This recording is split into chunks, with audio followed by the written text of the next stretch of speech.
To expound a little bit more about yellow alert, it was mentioned a while ago about contingency reserve.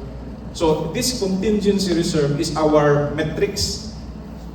This is the one we are going to base. If the reserve is lower than the highest unit online, then we will be having a yellow alert.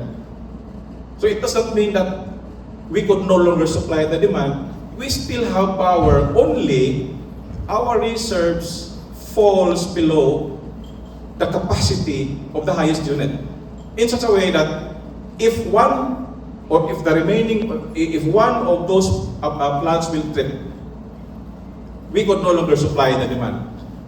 Because in a well-planned power system, we should prepare for contingencies. Hindi naman pwede na if the demand is 2,500, we will install plants which will provide 2,500.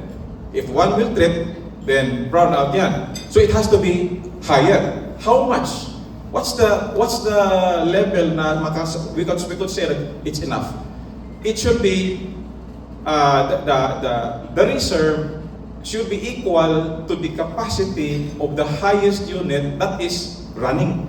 So if that highest unit will trip, we still have reserves that can supply, and we will not be having any power failure. So if the reserve is lower than the capacity of the highest unit online, then we will be having a yellow alert. Red alert is if